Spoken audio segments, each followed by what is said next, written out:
Assalamualaikum warahmatullahi wabarakatuh.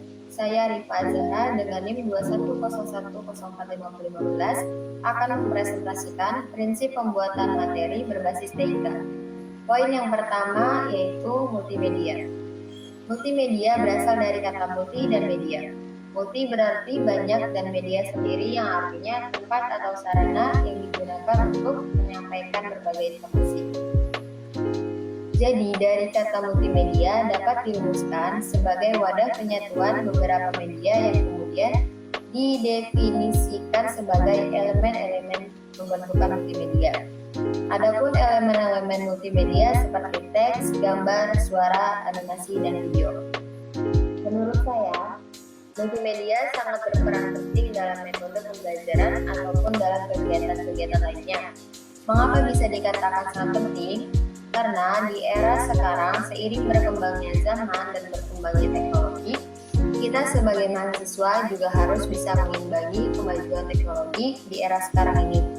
Dengan adanya multimedia, menurut saya, mahasiswa lebih mudah belajar. Karena metode pembelajaran setiap orang itu berbeda-beda. Dengan adanya elemen-elemen di dalam multimedia, menurut saya itu cukup membantu mahasiswa dalam program pembelajarannya. Next. Poin yang kedua yaitu spatial contiguity atau yang bisa disebut sebagai kedekatan spasial. Data spasial sendiri merupakan data pengukuran yang memuat suatu informasi lokasi. Pada data spasial, seringkali pengamatan di suatu lokasi bergantung pada pengamatan di suatu lokasi lain yang berdekatan.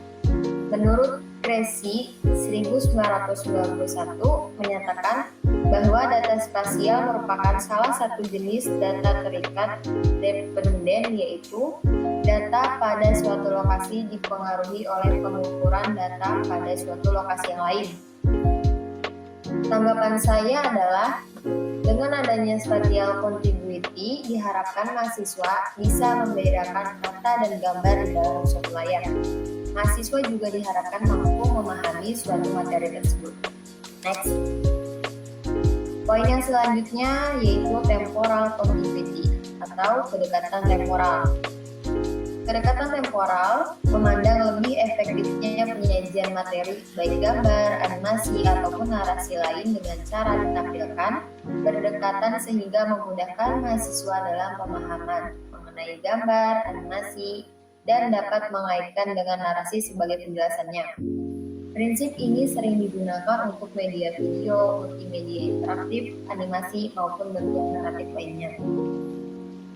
Menurut saya, untuk membuat media pembelajaran lebih efektif dengan menggunakan prinsip kedekatan temporal, mahasiswa lebih mudah memahami suatu informasi berupa gambar atau animasi yang disertai kata-kata yang disampaikan secara simultan atau bersamaan. Apabila narasi dan gambar atau animasi tidak disajikan secara bersamaan, maka akan menyebabkan siswa bingung. Next. Poin yang selanjutnya yaitu coherence.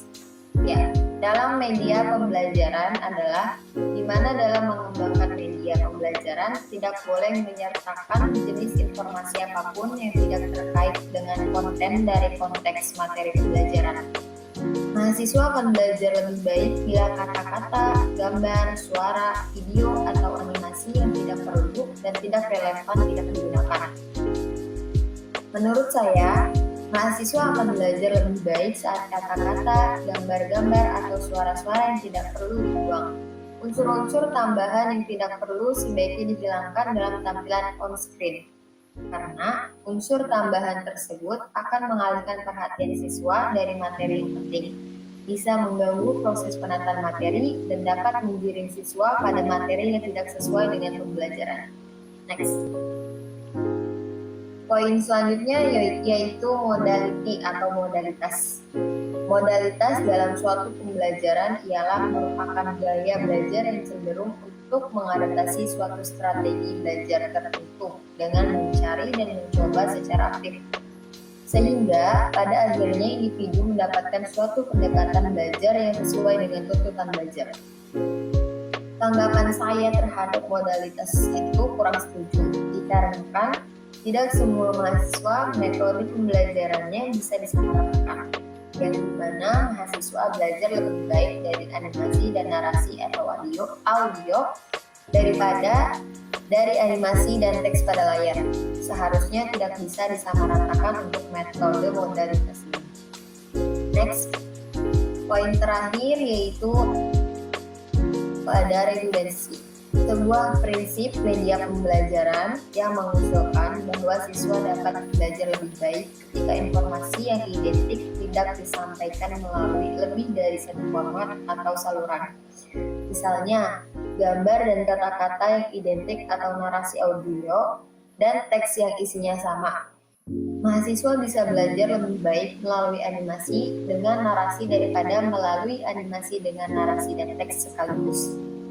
Kecuali ketika teks pendek yang menyoroti hal-hal kunci yang dijelaskan dalam narasi dan ditempatkan di sebelah bagian grafik yang digambarkan.